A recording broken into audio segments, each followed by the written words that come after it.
Hey y'all, what is up? Welcome to my channel or welcome back to my channel. It depends if you're new here or not. Now, we talked about in the last video pretty much about Gypsy Rose Blanchard taking a pre-birth paternity test, and a lot of people, even Ryan's lawyers, were wondering why she did that, because when the baby is born, she's just going to have to take a court-ordered paternity test.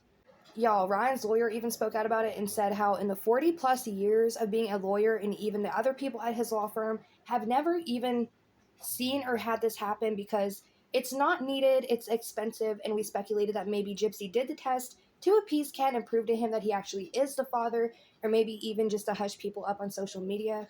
My theory is, what if she's doing it just to keep Ken around, right? What if it is Ryan's baby and she knows it? So what if she faked the paternity test? Or what if it really is Ken's baby and he was having second thoughts of if it could have been Ryan? So she did this test to kind of prove to him that he is the dad and to pretty much get him stuck with her.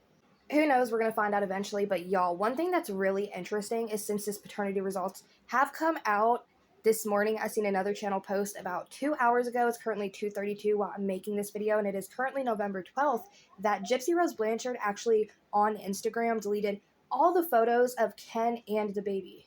As y'all can see, this is her official Instagram account, and there's nothing else on here now of Ken and the baby. There's only 17 posts, and all these posts are pretty much promoting her as a public figure. Now, let's get back to the paternity test, because Gypsy did say that she wasn't going to take a test until after the baby was born, but on October 28th, TMZ released an article where Gypsy actually stated she was doing a pre-birth paternity test and said it was pretty much to prove to Ryan and the public that Ken was the dad. Now, it states here sources familiar with the situation tell TMZ Gypsy isn't questioning her boyfriend Ken Urker's paternity. She's doing this to give the public and her estranged ex Ryan Anderson some closure, so he and everyone else can move on and know once and for all Ryan Anderson is not the baby daddy. Now, Gypsy's been in close cahoots with TMZ. I realize that almost every interview that comes out about Gypsy, it's with TMZ finding her in public. I think she tips them off just to get the promotion going. But she did talk to TMZ about this, and Ryan actually speculated and said that he thinks she did this paternity test just to sell the results. I don't know if that's true, but I think it's incredibly shady if it is true. But anyways, people have been dissecting the DNA results though, and we're going to be taking a look at that. Gypsy Rose Blanchard has posted the paternity test results for her baby. Gypsy Rose A. Anderson, alleged father, Keenan R. Urker, possibility of paternity 99.9%. Did Gypsy Rose Blanchard put out fake paternity papers? I looked at this report that Gypsy posted, looked at the report that is available as a sample report to compare. This one does not match what is on the company website. This is DDC Diagnostic Center. So I said, where in Louisiana is a location? These are all the locations that they have in the United States. None of them say Louisiana. The Gyp Cray swab her own cheeks, because they did point out that if a woman did swab her own cheek and did a blood work, it would come out 99.9%. Something else that's incredibly interesting is usually when you get something done, you will have your own reference number. And when she posted the paternity results, there was an account number / reference number on there. And when people went to the website and was trying to search that number, it was not popping up. And though whenever Gypsy did post the paternity test results over on Instagram, she did tag Ken Urker, but she also tagged Fastest Labs. So yeah. Now, the Fastest Labs page that she ended up tagging ended up saying it's for reliable testing in New Orleans and nearby areas. So this is probably like one of the collection sites. And on the website itself of the DDC that she ended up getting the paternity test done, it says, Step 2, collect the DNA samples. And it basically says that if you choose an at-home paternity test, they'll send the kit right to your doorstep in a discreet packaging.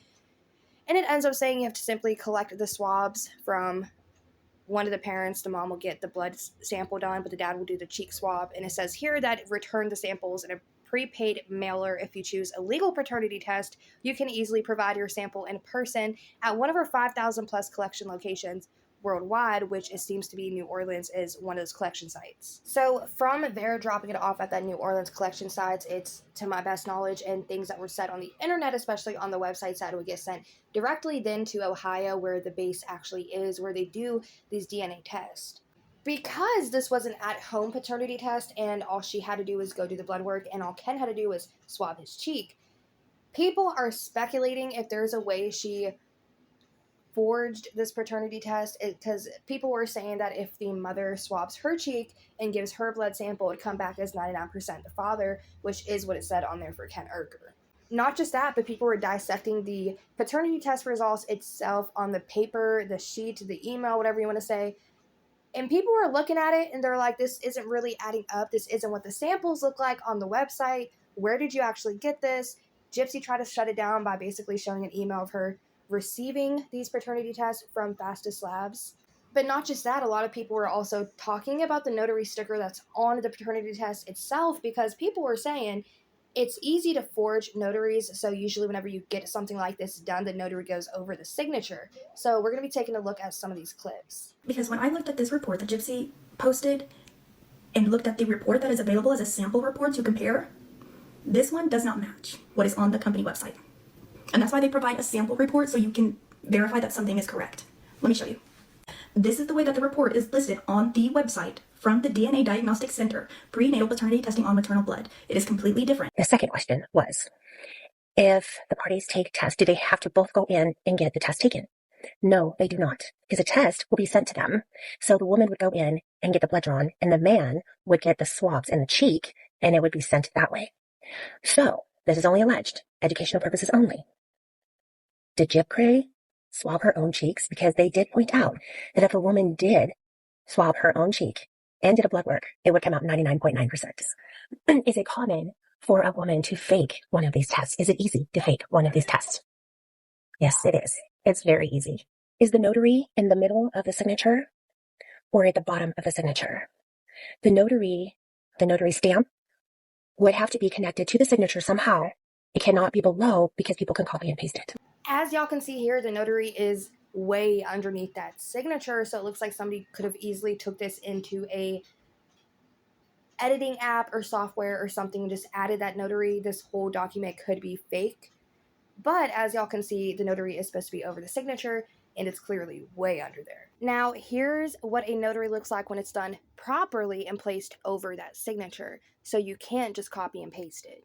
Before we continue, I just want to briefly bring up that the woman said how basically it's possible that Gypsy not only sent her own blood work, but swabbed her own cheek, because if she would have done that, it would have popped up that Ken was 99.99% the father. But if that was the case, how did the company not realize that it was a woman's DNA on the swab? The simplest thing that DNA testing can tell is if it's a male or female's DNA. Now, the primary difference between a male and female DNA, which I'm sure y'all already know this, is that females have 2 X chromosomes while the males have 1 X and 1 Y chromosome, and the presence of the Y chromosome determines the male sex, and it contains the SRY gene responsible for male development. So how could the lab, if she would forge this test, not tell that it was a woman's DNA on the swab and not a male's? But that's just speculation, because I've seen a lot of people saying she did this test at home, so what if she really did swab her own cheek instead of swabbing Ken's? So if the company did miss that, that's extremely shady, but also people aren't even thinking that she went through with the test, and people are saying that she could have just simply faked the document. She's admitted to being a great liar, aka it makes her a master manipulator, so I wouldn't run anything past her at this point. Now, let's talk about the dates on the paternity test results, because the collection was sent out on October 28th, the same day that the TMZ article had been posted about her doing a paternity test, but it says that it was received on October 29th, and the website does say that it prides itself with a fast result outcome, saying that they pride themselves in being able to get these results the fastest. But how probable is that they received it within a day from Louisiana to Ohio? It is possible, but I'm just saying that's a little bit shady too. As y'all can see here, it says the date this was collected was the 28th of October 2024, and the date received was October 29th. So that's a very quick time. Y'all, this gave me a good chuckle, so I want to read it with y'all. Now, the DNA testing place that actually did Gypsy's DNA test and paternity test ended up posting a little article about her over on their Facebook page, and it says, Gypsy Rose Blanchard's journey is a powerful example of how the NIP testing can empower expectant mothers, with many couples choosing DDC's test to answer important questions with confidence and privacy. We're honored to have played a part in providing the answers that she needed. Thank you for sharing your story. Then the link in bio to learn more. Now, that link takes none other than the DDC website itself, and it says, it's a whole little blog here talking about Gypsy Rose Blanchard's DNA test, how DNA diagnostics center helped resolve paternity questions during pregnancy. Now, there is this section of the article that says what is the process to getting a NIP test, and it says to get started, we will arrange an appointment either separately or together for both mother and possible father at one of our 3,000 plus collection sites nationwide to ensure court admissible results, as Blanchard's report includes. The identities of both parties are verified at the time of collection. So it says here that, which this is interesting, it also says here that discrete testing options also available if the possible father cannot or is unwilling to provide samples in person. Samples are then sent to our AABB accredited lab outside of Cincinnati. So pretty much, y'all, my personal thoughts on this is she did get the paternity test done, just because why would the website be posting about it if they didn't do it? But with that said as well, I feel like the collection date versus the date that the Ohio company did receive it, I feel like those dates are just really close together. I just don't understand how it went there that quickly. I don't know, it's just me though. I've sent mail across the country and it usually takes a while. Even if you expedite it, try to ship it overnight, usually takes an extra day. Not just that, y'all, but I feel like the notary on the test itself, I feel like that is the biggest throw off in my opinion. I just feel like it could have been copy and pasted. But let's say she did get this test done and it did come back 99.99% accurate that Ken was the father. There is a channel called Straight Outta Context, and I ended up learning all of this from Conspiratee's channel, that she said it's not always accurate. But here's the thing with that. The NIPP or NIPT testing is not approved by the United States Food and Drug Administration. And the reason being is because they are not accurate or reliable.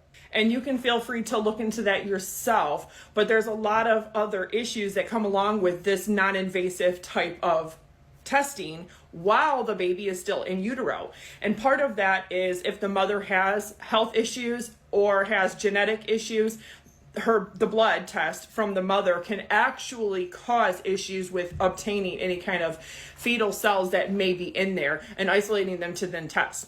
But to go into that in a simpler way, it's also not admissible in a court of law. And for somebody like Gypsy Rose, who is going through a legal divorce, and it is presumed by Louisiana law that her husband is the father, and she has to go through these steps to prove that Ken Urker is the father, and probably have to amend the birth certificate after the baby is born, even if she gets a bifurcation, which means that they allow her to be divorced beforehand, like some states do allow. The divorce would not actually be fully final until after the birth of the child. But that all depends on what state you're in and whatnot. But the issue here with the NIPP or the NIPT is specifically that Gypsy Rose herself has a chromosome disorder. She has a microdeletion of a chromosome.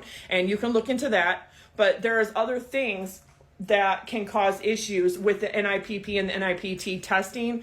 And that is why it is not largely used for an accurate result of who the paternity of that child is. So Gypsy having that chromosome disorder could definitely throw off the results of that paternity test, but also there is that question, what if she swabbed her own cheek? I don't know, but we are going to find out whenever the court actually gets the paternity results after the baby's born, when they do that paternity test after the birth. Speaking of after the baby's born, now she ended up sending in these results in October, as we talked about earlier. They ended up doing the collection sample on the 28th of October. It was sent out on the 29th of October. That's whenever it was received. Why would she wait this far into her pregnancy to get the paternity test, knowing that she's due in January? I just feel like that's such a stretch. Especially considering the fact that she's going to have to get a court-ordered paternity test after, and this one isn't going to be able to be used. Again, did she do this just to sell the results? Did she do this to stir up more fuss and drama? I don't know. I just feel like it's crazy. It's a crazy thing to do, and in what reality would you go and get a paternity test done just a few months before you give birth, knowing the baby's born, you're going to have to get another one? But let me know what y'all think about this, because literally all we can do is speculate. We're not going to know the true results until, like I said, the baby is born and the court-order test is done. Honestly, y'all, for Ryan's sake, I hope it's not his kid, just because I feel like he's a good guy, so whenever he does have a kid, it needs to be with somebody who's with him, and it's not going to be problematic. But speaking of Ryan, somebody had brought this up, and I was like, that's a really good point. Somebody was like, I feel like Gypsy, if she would ever leave Ken, could possibly go back to Ryan, and they were saying that Ryan could even probably take her back and end up raising a kid that isn't his just for the hell of it. Because Ryan himself even admitted there's just something about Gypsy that he'll always love her. So I just feel like that could end up being a possible realm of reality, that he ends up raising a baby that isn't his if the results do come back that it's not even his baby. I myself questioned if it could have been Ryan's baby, and I was on board with that in the first half of this, but I now think that it is truly just Ken's baby. I don't know, y'all. Let me know what y'all think about Gypsy doing this whole paternity test with the notary being off, with the dates being not so much dating.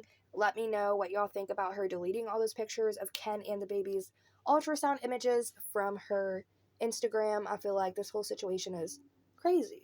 All I know is I'm eagerly awaiting January because I would love to see those paternity results and find out whose baby it actually is and see how Gypsy handles this moving forward. But anyways, y'all, I have other content to make. I know not everybody's going to be here for the Gypsy content, but I do want to cover it just on and off as her storyline progresses because, like I said, she's been nothing but a handful since she's been released. What a vile human being. Anyways, let me know your thoughts and opinions in the comment section down below, and I'll catch y'all in the next damn video.